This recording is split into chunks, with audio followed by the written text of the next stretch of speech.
What's up, everybody? Welcome to day 9. Day 9 of... Not yet. I think I've gotten permission. I'm just waiting till I get a graphic. But coming soon, we will tell you. Today's gonna be a little bit different. One of the things that I want to start doing is like recording the day. Like what I'm eating, what I'm doing, just to kind of bring you along. I think it's kind of boring. I mean, I love sitting here and talking, but I'm not quite sure if that's like fun to see on the other side of the camera. Like if you just want to sit and listen to me or watch me talk about my day, if that's what you even do, like you don't, whatever. So we're gonna change it up today a little bit. I took a video this morning, right when I got to the gym. There were some things that were on my mind, and I want you guys to listen to that first. All right, so without further ado, here it is. Good morning, everyone. It's a great day. I'm tired, but it's a great day still. Listen, I was thinking a little bit more about the difference in the roles that we play in life. That is being a son, being a father, being a brother. And, you know, we don't get a manual script on how to be, how we're supposed to act, what it looks like, what it means. But you learn, especially when you pay close attention. You ask God to reveal things to you, and then He does. And He shows you. Well, not always does He reveal them, but oftentimes, with the right heart posture, you can find yourself in a place of understanding. And so I was doing a little bit more processing about that this morning. What does it mean to, what does it mean to be a brother? What is the difference? How do you be a brother and not a father? And one thing that I noticed was that brothers lead by example. They don't lead by telling. They don't lead by giving direction. But the direction they give is through their example. And so what if their example is taken literally and copied? Be a good example. I say that because is that not what Jesus was? The perfect example. One that we try to copy and to emulate. I think about my relationship with my sister and how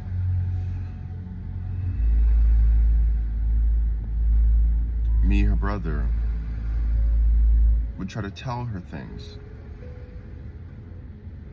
Let me frame it this way. I've been learning the importance of running my own race. And I've recognized that for a while I wasn't running mine fully, because I was so trying to tell my sister how to run hers. And I came to the conclusion that just because someone else doesn't run the way that you do, just because someone doesn't act the way that you do, just because someone doesn't prepare the way that you do, does not mean that they're not prepared, doesn't mean that they're ready to act, does not mean that they're not motivated to be in the same place or space as you. It just means that they set up themselves differently than you do. And if you think of this as a literal race, if I'm getting ready to run the 100-meter dash, my preparation is my preparation. But I know the race is coming. To suppose that the person next to me preparing different than me is not going to be ready for the race, I think is ignorant on my part. But it comes from a place of misaligned wants. You put an expectation on them to run the race a certain type of way because you want them to be there with you during the race. And I think for a long time, I was running and I wanted my sister to be there with me. But that's not her race.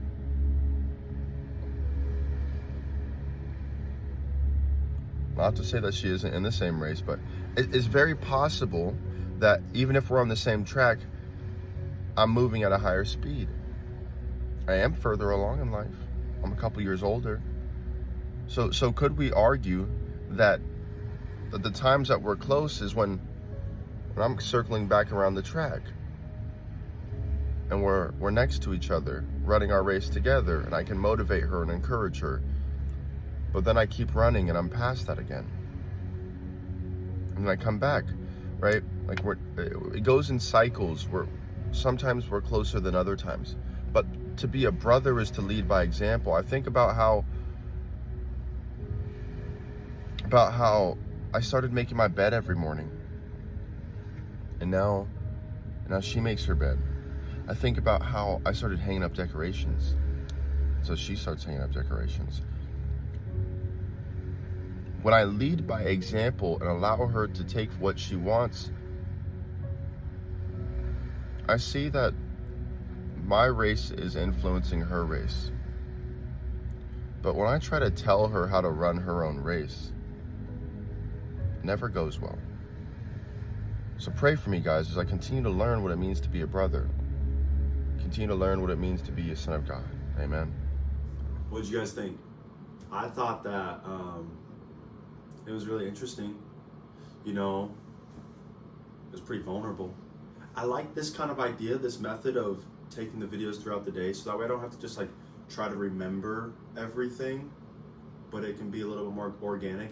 I do like the idea of still having the end of the day to talk about things, because there's so much that I don't record, or moments that I don't want to record, just because I want to be present. For example, at the end of my day today, I went over to my dad's house, and we just talked. I called him at work. I said, "Hey, Dad, like, what are you doing later? We should just hang out and talk. It's been a little bit. We should just catch up." So I went over there, and for a couple hours, you see, I got it from someone, for real. My mom can yap too. Don't get it twisted. We got a family of certified yappers, but that's just something that's really valuable to me. Spending quality time with people and having quality conversations with people. And so we sat there together and we talked for hours, and it was good. We laughed and just about everything. You know, we talked about church, where he's looking to lead the church. We talked about some of the things that I'm dealing with. We talked about health. We talked about life. And it's so valuable to be able to have these conversations and just pick up as much as you can along the way. You know, that's one thing that I've kind of gotten away from is continuing and being intentional about growing my relationship with my mom. And so, love you, Mama. We'll get back to it.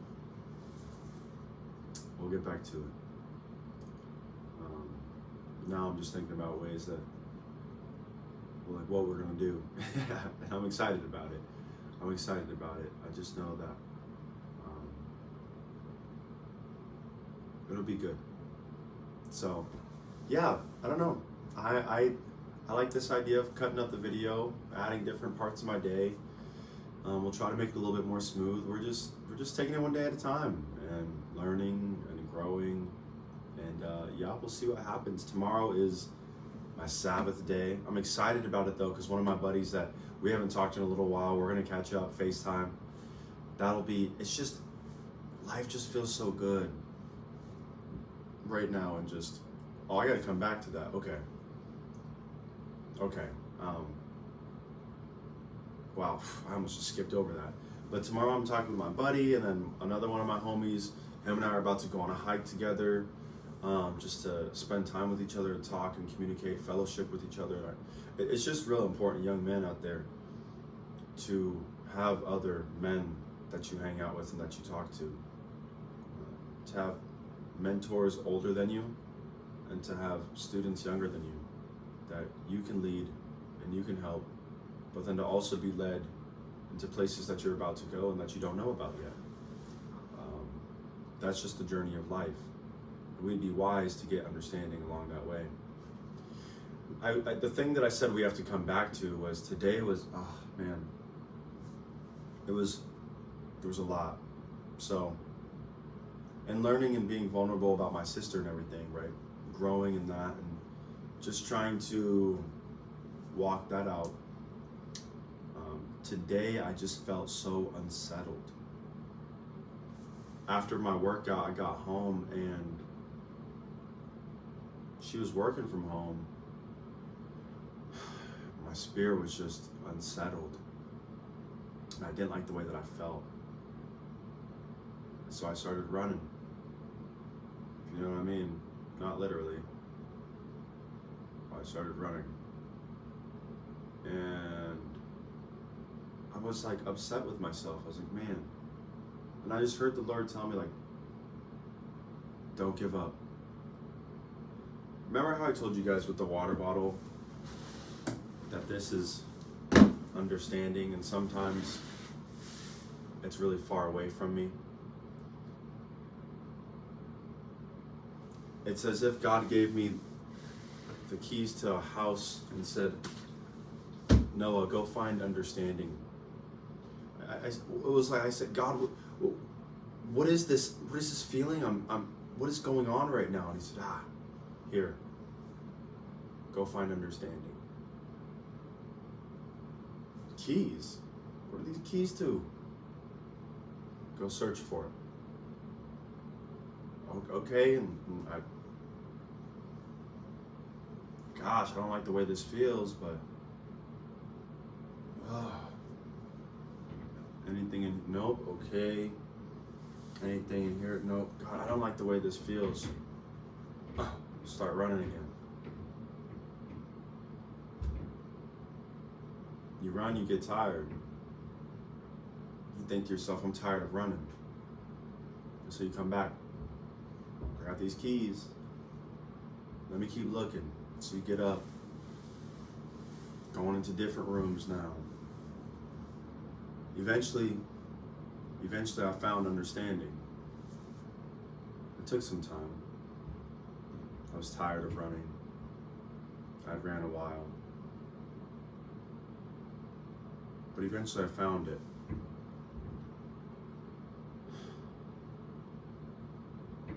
And I had a conversation. It's interesting. I personify things, right? And it's as though God was waiting for me there in understanding. It's like me thinking that like understanding is coming from God. It is God, but he had me go search out for it to find it, to have a conversation with him about it, what it is that he was showing me, revealing me, what it is that he wanted me to work through. Faith without works is dead, right? And so he's having me go on this journey to find understanding. And when I find it, it's as though he framed things in a specific light and he goes, okay, now I can show you. He said, the reason why you're running, the reason why you're uncomfortable is because you've let go. Like, isn't that great? Isn't that what you wanted to do? Like, you're upset right now because you've let go and you expected something to happen. You expected her to behave in a certain type of way or to do something, and she didn't do that. And so you're frantically like wanting to control again. And you've committed to not controlling her, and so you started controlling the things in your own life. And you started running. Because here's the reality, if we personify problems and I'm going to break this down a little more. I'm working on a book. I'm so excited to share that with you all when that day comes. But it talks about these concepts, about coping, about dealing with life. And if we personify a problem, here it is. We react in one of three ways: fight, flight, or freeze, right? And it's not just we react, that's the lifestyle that we live. It's not a coping mechanism, it's a coping, shoot, I had the word for it. Maybe it's not meant for me to share yet, coming back up. Anyways, but if I'm a runner, anytime I'm approached by a problem, I run. Anytime problem comes with something difficult, I run. But it's in the commitment to not run that I stand here 2 feet firm when problem comes along and we deal with it. Here was the issue. I said, I'm not running from this problem.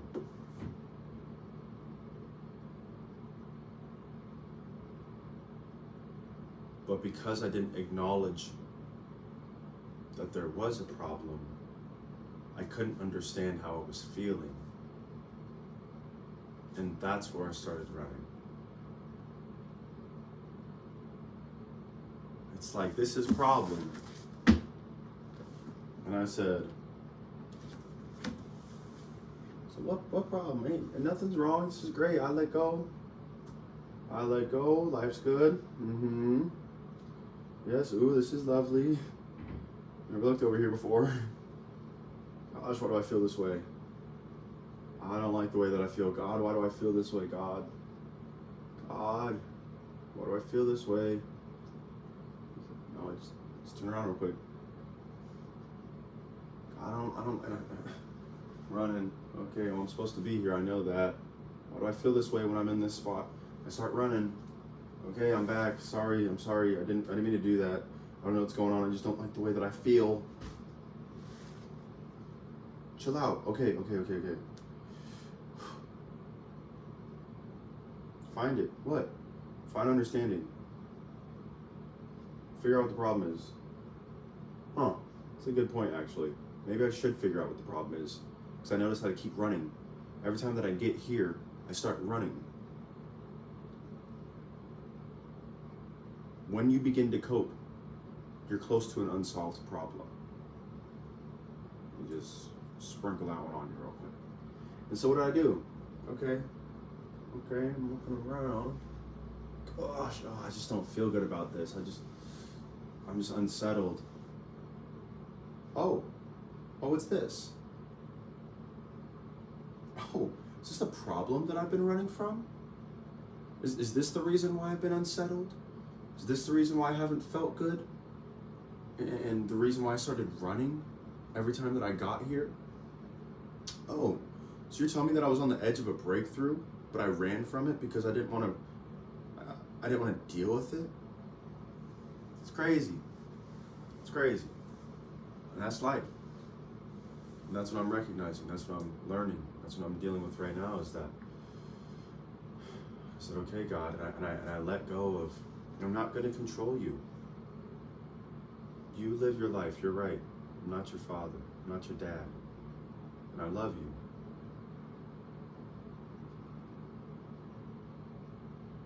Oh, but I'm not in control anymore. What happens if, what if?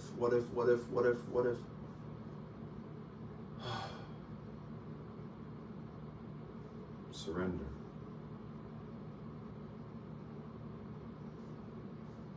Surrender. It's God, I trust you. No matter what. God, I trust you. No matter what. I think about the verse that says, for God will not give you more than you can bear. When Paul's saying that, specifically it's talking about temptation. For there will not be a temptation that will overcome you, that you will not be able to bear. And I'm paraphrasing right now, but there will be a way out. And I was thinking about that specifically. He will not give you more than you can bear.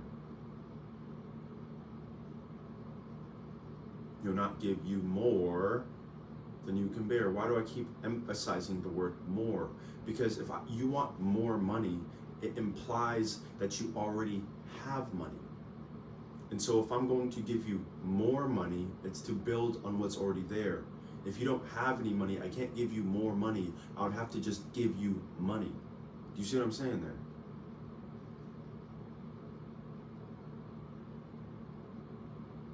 Give me more love. You already have love, so I can give you more. But if you had none, I'd have to give you something that you don't have. Does that make sense?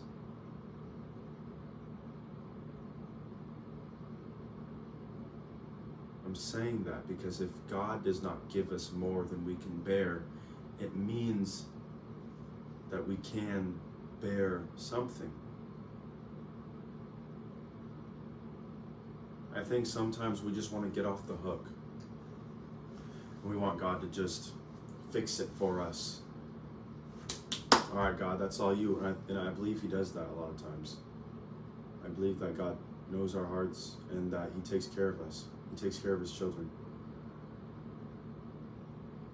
But faith without works is dead. We're called to pick up our cross and die daily to sin. To be slaves to righteousness. There's work for us to do. And yes, when it comes to temptation, he will not give you more than you can bear. And if it is, he'll give you a way out. But it means that you have stuff to bear. Guys, I'm talking to myself right now. It means that you have to make a choice.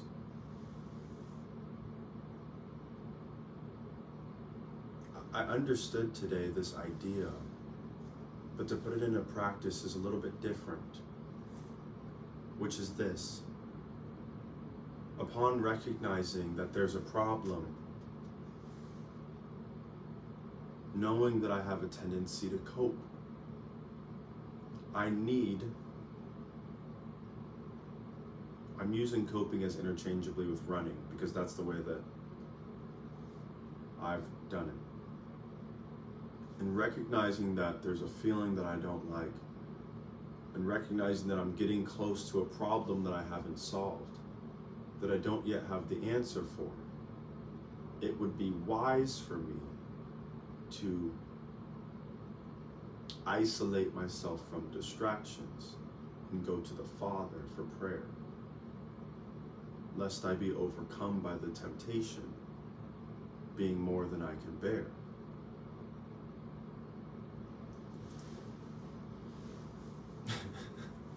But listen, why do I say that? Why do I say that? I'm thinking of, there are movies of people that are vampires or they shapeshifters, and they lock themselves up when they know the time is coming, when they get that feeling, so they don't hurt anyone, so they don't hurt themselves. Do you get what I'm saying? And so in that moment where you recognize that you're getting close to breakthrough, that there's a problem that you need solving that you don't know how to get the answer to, I'm saying this to myself, knowing that the phone is a distraction and a problem. It itself isn't, but the way that I use it is. Then it'd be wise for me to put the phone away and to go and learn, to endure for however long it is, I love the way Pastor Philip Anthony Mitchell thinks about this, to wring out your soul of all the impurities. I just love that idea of just let me just be with the Father, nothing but him and my word. No. Him and his word, his word and me, and let me suffer well. It's in suffering that we get to understand Jesus more.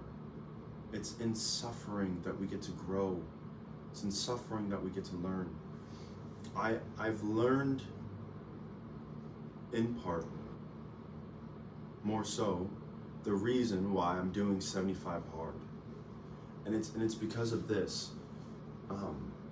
If you want to change the way that you deal with life, this is what I was thinking of earlier. Then you have to replace it in that moment. What am I saying? When something hard arises, you have a baseline of coping to deal with it. Because you want to escape it, you want to run from it, you want to fight, or it's got you held captive, you want to freeze, right? So you have one of those three reactions to it. And so if you no longer want to cope for that scenario, you have to replace it with something better. Makes sense? That's why, people that were smoking cigarettes go to vaping. They quit vaping and they go to chewing sunflower seeds. Why? It's because you move from bad to better. But it doesn't mean you've gotten to best yet. Best is, I believe, laying down before the Father, processing and dealing with life with Him, and fellowship and community with like-minded people. But you have to replace it, right? And so why am I doing something hard? Well, because how often in life do hard things come up? And when they do come up, how do you know they're going to? And if you don't know they're going to, and they come up out of the blue, even if they're frequent, they could catch you off guard. And if you're not prepared or in the mindset to replace, then you continue the cycle. Right, is this starting to make sense where I'm going with this? So if you're not intentional, the cycle repeats. So we have to break the cycle. So the reason why I'm doing something hard, that's hard every single day, is because I know it's going to be hard. I know it's going to be difficult, and the amount of opportunities that I have to replace are so much more frequent. And I'm prepared. I'm prepared to replace. I'm ready. I'm in position. I don't know if you guys have seen the videos of the reaction things where you're standing there and something falls and you have to catch them, right? It's like, if you're standing there but you're facing the opposite way, you're not going to be able to catch anything.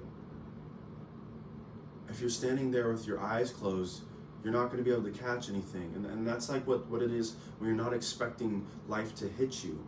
You're not ready for it. And so all these things start falling around you, and you don't know how to deal with it. And so we run, we fight, we freeze, we cope. But now I'm starting to see that, okay, I'm here. And, oh man, that got hard and I ran from that. Gosh, I didn't really want to run. I feel bad that I did. But I recognize it. And it was a lot better this time than it was last time. I think that's the thing too. We got to give ourselves grace. I know you want to get it right. I know you're tired of repeating the cycle over and over, but it wasn't the same this time.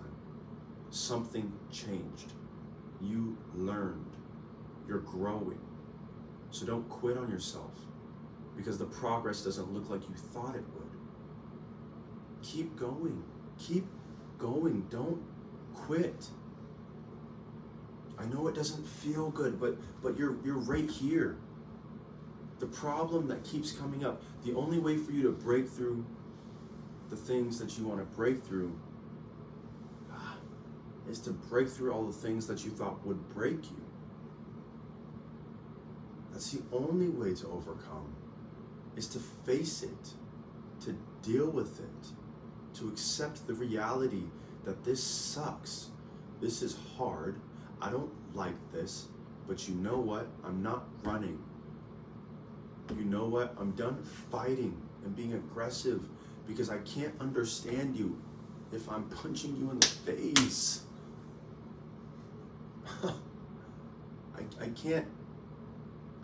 I can't trust you if you're holding me captive and I can't move.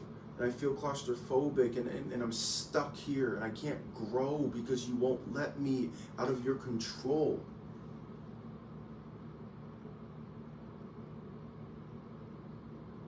I'm doing this challenge to intentionally put myself in a hard place so I can change the pattern, so I can interrupt the cycle.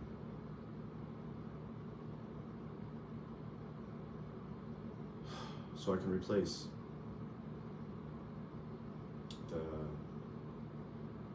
the reactions. It's like how, I've always been envious and admired people that on their first opportunity they just say the right thing, and they just know, it seems, what to do and what to say, and it's just it was such a perfect moment. But you realize that doesn't come just by chance, but by being true to who they are and growing in their own identity. And all I'm doing is being conscious of the fact that I'm going to be presented with opportunity. I'm going to be presented with opportunity.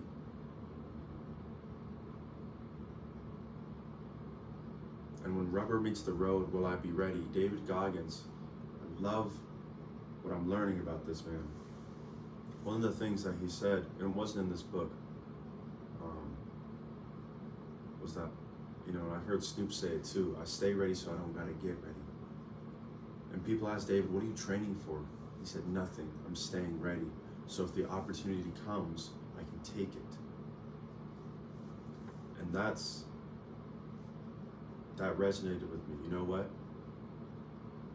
Yeah. I'm gonna stay ready. Why are you in shape? I don't know. Because there might be something where I need to be in shape, and if I wasn't, man, I let somebody down, or somebody got hurt, or I got hurt, or I let myself down. Wow, you really love God, and you're in His Word, and you know His Word, yes. But I have so much more to learn. Because I don't know when God needs to pull this out of my heart to speak to somebody, to speak with truth and love, and to speak into them.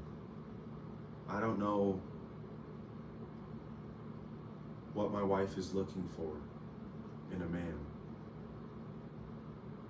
but I'm gonna stay ready. Wow, you're real vulnerable. You know what? I wasn't before. But I saw how that never let anyone in. How I couldn't have close friends because I kept them at a distance, because I controlled the relationship. I controlled the narrative. But I saw how that kept me from growing. That kept them from growing. And so now what I'm gonna do is, I practice being vulnerable, not because it's easy, but it's because I desire to have friends more than I fear being hurt by them. Do you understand?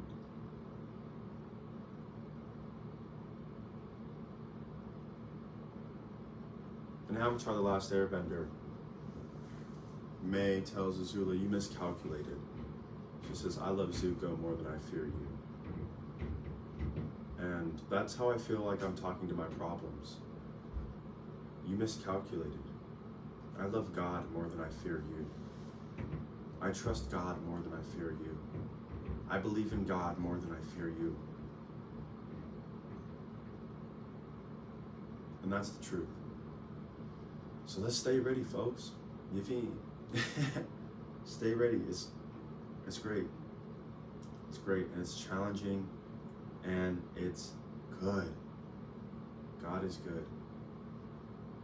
This is one of the first times where I've come to the end of the day and been upset by running,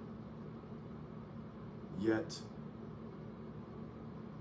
not feeling so much shame right now. I feel light. I feel free. It's like, yes, I know that I messed up, but I learned. We're all going to go through trials and temptations and situations, trials and tribulations. So what point is there to experience the circumstance and not at least learn from it? If you're going to go through it with all that get an understanding. If you're going to experience it, extract it from it what you can. So that way, if you're in another situation, which you will be in, you know better how to deal with it. And you understand that life is a process. You go from being ignorant to it, to God revealing it in order to heal you. But when he reveals it to, when he heals you, is not in the same time frame. You actually don't know how long that's going to be. It's a, say it with me, process. And so he takes you one step at a time, and that journey, it gets frustrating because you just want to get it right now that you recognize the wrong that you're doing. But say it with me, it's a process. And he walks with you. He doesn't run. Walk with me. Hold on. Ooh. Got a blockage here. There's an issue. There's a problem that's been here for a little while. And we should deal with this. I don't want to deal with that right now, God. Okay. All right. We're going to deal with that one. We'll come back to it. Let's keep going. Wow, we're here again. Yep. There it is. It's almost slick sometimes, right? Like, you're in a coffee shop and you see it. Nope. Now you're in a restaurant and you see it. Nope. You're in a tire shop and you see it. Nope. Now you're at your mama's house and you see it. Nope. Because isn't that how life works? The lesson will repeat until it's learned, but it will repeat in different forms. And it will continue to be repeated, but you can learn it. So you don't have to have the same outcome. I don't know, y'all. My mind been on 10. Going through some stuff. Not like in a bad way, just like, oh, it's just a lot. It's a lot. It's a lot. But being able to come here and just express it, get it off my chest and let it go is like, all right, God, this is really uncomfortable. Yeah. Let me tell y'all again, this right here is this is uncomfortable. I love talking clearly. I love expressing myself and articulating my thoughts, but to allow someone in to what's not polished, are they gonna like me? But I think of this as like, what I put in you is more important than how they feel about you. So you need to say it regardless of how you think they'll feel. That's how I think about it. Like God put something in me, and it's time to push. I don't know, guys. Pray for me, y'all.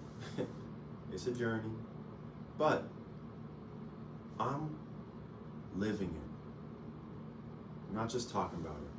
I'm living it. Day by day, moment by moment. I'm sharing with you guys the truth. What it looks like for a 27-year-old man living in an apartment with his sister, working at Costco, has one more year of college school left. He dropped out during COVID, trying to figure out life, understanding the journey of being a Division I athlete to working in a pizza shop. The highs, the lows, the in-betweens, the yes, the no's, the identity, woes, all of it. This is an opportunity for me to share. And I truly believe that the things that God's put in me, the journey that I've gone on, the experiences that I've been through, that I've learned from, that I've grown. And I believe that that experience alone is a surface level of maturity. However, the only way to find actual depth is to reflect, to understand, and to learn, to grow. And not only did I look back over my life, I set up campsites there. And I stayed there. I think about, yea, though I walked through the valley of the shadow of death, I didn't just walk through it, I set up camp.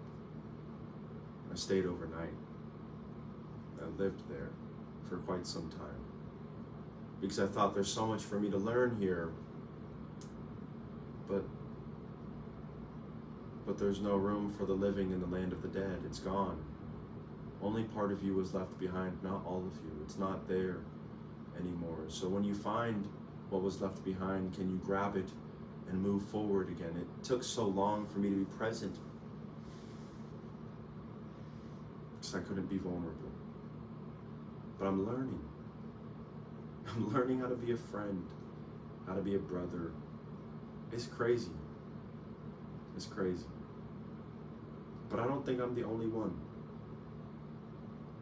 So let me know how I can pray for you. I would love to. Until next time, love you so much. Peace.